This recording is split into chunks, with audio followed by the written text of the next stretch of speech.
नमस्कार, आप देख रहे हैं ईस्टर्न स्काई मीडिया समाचार बुलेटिन के साथ मैं हूं स्वाति ढल। साल 2020 तक पूर्वोत्तर के सभी 8 राज्यों की राजधानियों को रेल नेटवर्क से जोड़ने की कवायद शुरू हो गई है। नॉर्थ ईस्ट फ्रंटियर रेलवे के जनरल मैनेजर राकेश कुमार सिंह ने इसकी जानकारी दी।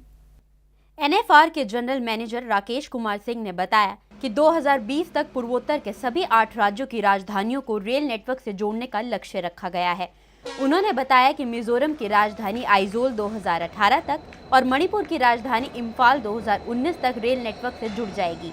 साथ ही शेष राजधानियों को भी 2020 तक रेल नेटवर्क से जोड़ लिया जाएगा।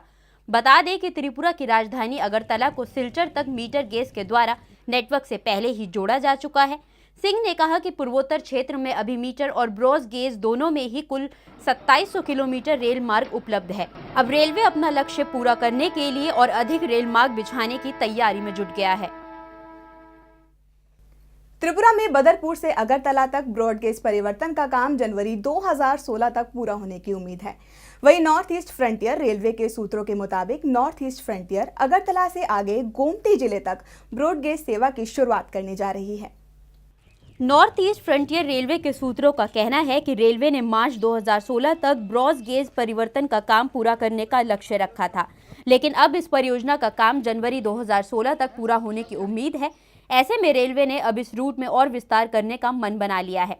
दरअसल लुमडिंग से सिलचर रेल मार्ग पर मेगा ब्लॉक का काम पूरा हो चुका है। वहीं दूसरा मेगा ब्लॉक बदरपुर से अगरतला तक होगा। इस मेगा ब्लॉक की अवधि रेलवे ने 1 अक्टूबर 2015 से 1 मार्च 2016 तक रखी है, लेकिन रेलवे अनुमान लगा रही है कि इस मेगा ब्लॉक का काम जनवरी 2016 तक ही पूरा कर लिया जाएगा। ऐसे में रेलवे के पास जो 2 महीने का बाकी समय बचेगा, उस दौरान इस रूट में विस्तार करते हुए अगरतला को गोमती जिले के हेडक्वार्टर उदयपुर तक जोड़ने की परियोजना को अंतिम रूप देने का काम किया जाएगा। सूत्रों की माने तो इस रूट पर काम शुरू हो चुका है। हालांकि रेलवे की तरफ से फिलहाल कोई आधिकारिक पुष्टि नहीं की गई है। अगरतला से गोमती के बीच में पड़ने वाले जिले सेपाही जिले पर ब्रॉड गेज परिवर्तन हो रहा है। इस रूट पर काम कर रहे ठेकेदार शंकर दास ने बताया कि ब्रॉड गेज ट्रॉली को यहां चलाया जा रहा है। बता दें कि अगरतला से आगे गोमती जिले तक ये ट्रेन जाती है और इससे लोगों को काफी सहूलियत होगी। আগরতলা থেকে শেখারকোট অবধি কমপ্লিট হয়ে মোটামুটি হয়ে গেছে, মোটর ট্রলি চলতেছে।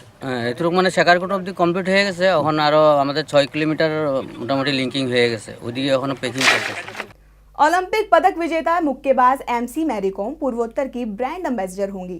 डोनर मिनिस्टर जितेंद्र सिंह ने कहा कि जल्द ही इसकी आधिकारिक रूप से घोषणा की जा सकती है। डोनर मिनिस्टर जितेंद्र सिंह ने 10वें पूर्वोत्तर व्यावसायिक शिखर सम्मेलन में कहा कि पूर्वोत्तर के लिए अब हमारे पास एक ब्रांड एम्बेसडर होगा। काफी विचार विमर्श करने के बाद ब्रांड एम्बेसडर के तौर पर MC मैरी कॉम के नाम पर सहमति बनी है और अगले कुछ दिन में औपचारिक घोषणा भी की जा सकती है। जितेंद्र सिंह ने कहा कि मैरी कॉम को ब्रांड एम्बेसडर बनाने से पूर्वोत्तर में निवेश बढ़ेगा। बता दें कि इस क्षेत्र में 2.4 लाख करोड़ रुपए की कारोबारी संभावनाएं उपलब्ध है, जिन्हें निवेशकों के समक्ष रखा जा सकता है। मणिपुर की मैरी कॉम ने 5 बार वर्ल्ड एमेच्योर बॉक्सिंग चैंपियनशिप जीती है और वो इकलौती महिला बॉक्सर है जिन्होंने 6 विश्व चैंपियनशिप जीती है। अरुणाचल प्रदेश में सितंबर 2014 में लागू की गई chief minister universal health insurance scheme अभी से दम तोड़ती नजर आ रही है। सरकार की लापरवाही की वजह से कई निजी अस्पतालों में लोग इस योजना का लाभ नहीं उठा पा रहे हैं। अरुणाचल प्रदेश में 16 सितंबर 2014 में लागू की गई chief minister universal health insurance योजना विफल साबित हो रही है। इस योजना के तहत लोगों को स्मार्ट कार्ड दिए गए, जिससे वो बिना पैसों के सरकारी और निजी अस्पतालों में निःशुल्क इलाज करवा सकते हैं, लेकिन राज्य सरकार की तरफ से कई निजी अस्पतालों में फंड नहीं दिया गया, जिसके चलते अब वहां मुफ्त इलाज करवाना संभव नहीं है। राज्य के तागो मेमोरियल अस्पताल और हीमा अस्पताल में कार्ड धारकों के लिए चिकित्सा सेवाओं को अस्थायी रूप से निलंबित कर दिया गया है, क्योंकि राज्य सरकार की तरफ से उन्हें उचित फंड मुहैया नहीं करवाया गया। बता दें कि हाल ही में सोमवार को इस योजना के लिए नामांकन भरने की प्रक्रिया खत्म हुई है और काफी अधिक संख्या में लोगों ने कार्ड धारक बनने के लिए नामांकन भी भरा है, लेकिन ये कहना थोड़ा मुश्किल होगा कि बीच डगर में फंसी ये योजना कारगर साबित हो पाएगी या नहीं। ये chief ministers universal health insurance जो हमारे यहाँ अरुणाचल स्टेट हॉस्पिटल में 7 नवंबर से हम लोग स्टार्ट किया है। अभी तक हम लोग का आज तक हम लोग का अभी पेशेंट हमने 662 पेशेंट को दे चुके हैं और हम लोग तो क्लेम भेजा है 571 पेशेंट्स के लिए तो है थोड़ा सा प्रॉब्लम, क्योंकि शुरुआत है तो पेमेंट का थोड़ा प्रॉब्लम तो होता है। अकॉर्डिंग तो हम लोग का एग्रीमेंट में तो 7 डेज़ में पेमेंट करना है, और अभी हमको महीने 2 महीने में ऐसे पेमेंट मिल रहे हैं। वो थोड़ा सा प्रॉब्लम है कि 2-3 डिपार्टमेंट्स अभी भी इंक्लूड नहीं किया गया है, जैसे न्यूरोलॉजी है, कार्डियोलॉजी है, तो ये सब इंक्लूड करना पड़ेगा। क्योंकि इंश्योरेंस कवर के लिए आपका जो पैकेज हम लोग पैकेज सिस्टम में देते हैं, वो हम लोग का जो गवर्नमेंट का जो पैकेज है उसमें एंटर्ड होना पड़ेगा। तो 2-3 जैसे कार्डियोलॉजी न्यूरोलॉजी नहीं होगा, वो बेनिफिट पेशेंट्स को नहीं मिलेंगे। सो वी आर प्लानिंग कि नेक्स्ट मीटिंग में हम लोग इसको इनकॉर्पोरेट करेंगे। हम लोग ऑलरेडी इसको इम्प्लीमेंट कर चुका था, तो हम लोगों ने लास्ट 2 मंथ्स इसको यहाँ किया भी है। उसके बाद क्या हुआ कि इंस्पेक्शन बैठा, तो उन लोगों ने जैसा डॉक्यूमेंट्स हम लोगों को भेजने बोला हम लोग भेजा। उसके बाद बोलता है कि डॉक्यूमेंट्स जो है कंप्लीट नहीं है, इनकम्प्लीट है, जिसके कारण उन लोगों ने हम लोग का मैक्सिमम जो केस है वो उन लोग क्वेरीज में बैठा दिया। उसके बाद अचानक फिर सर ने बोला कि अभी फ़िलहाल इसको बंद रखो ना। हम लोगों ने पूरा बंद नहीं रखा, जो मेजर केसेस है लाइक सर्जरी का दूसरे हॉस्पिटल से जो रेफ़र कर देता है, हम लोग उसी को अभी देख रहे हैं। तो हम लोग फिर से स्टार्ट करेंगे, लेकिन हम लोग को एक गारंटी चाहिए ना कि उन लोग पूरा फुल पेमेंट देगा। तो अभी हम लोग बोल रहे हैं कि देगा, आप लोग स्टार्ट कीजिए। अगर हम लोग स्टार्ट कर भी देते तो क्या भरोसा ना उन लोग फिर से ऐसा प्रॉब्लम क्रिएट नहीं करेगा। तो अभी फ़िलहाल हम लोग बंद रखा, फिर से नेक्स्ट अगर भी क्लियर हो जाता है तो हम लोग स्टार्ट। सब हॉस्पिटल का अलग अलग है, बट हमारे यहाँ क्या होता है, हम लोग बेड चार्ज भी पैकेज के अंदर ही रहता है। फिर इन्वेस्टिगेशन जो हमारे यहाँ होता है उसका हम लोग चार्ज पैकेज के अंदर, जैसे कि हमारे यहाँ सीटी स्कैन MRI नहीं है, वो पेशेंट अगर आउटसाइड में करके आता है तो हम लोग वो पैकेज में नहीं देता है, वो उन लोगों को खुद पेमेंट करना है। तो जो हमारे हॉस्पिटल में जो फैसिलिटीज़ है उसको हम लोग पैकेज कहते हैं, जो आउटसाइड का है वो नहीं। कुछ में अगर है वो खुद करना पड़ता है पेशेंट को, हम लोग जो है वही देता है पैकेज के। अरुणाचल प्रदेश के जलापूर्ति मंत्री ताकम पारियो ने 2019 तक पूरे राज्य में स्वच्छता का भरोसा जताया है। राष्ट्रीय ग्रामीण स्वच्छता दिवस के अवसर पर पारियो ने कहा कि स्वच्छ भारत अभियान के तहत 2019 तक समूचे भारत के साथ साथ अरुणाचल प्रदेश भी स्वच्छ होगा।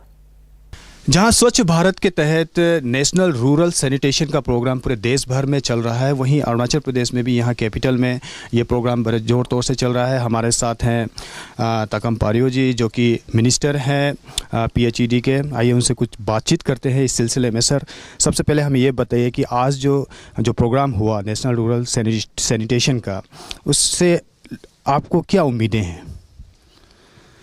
ये हम लोग आज हम लोग का कैपिटल में ये पुमा विलेज में हम लोग ऑर्गेनाइज़ किया है स्वच्छ भारत मिशन को, और ऑल इंडिया में आज ही शुरू किया, जारी किया है।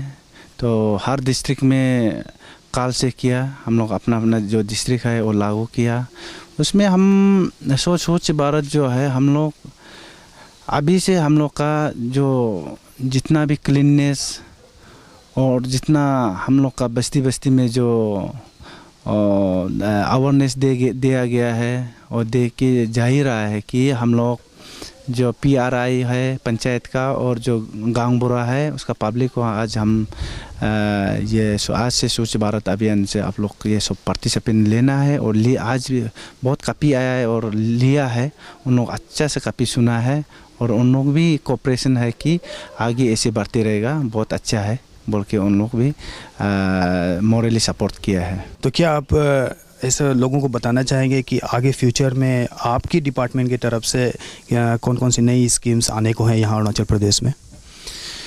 ये हम लोग का जो टारगेट है, गवर्नमेंट ऑफ इंडिया का जो टारगेट है, जो सैनिटेशन का 2019 तक हम लोग पूरा कंप्लीशन करना है।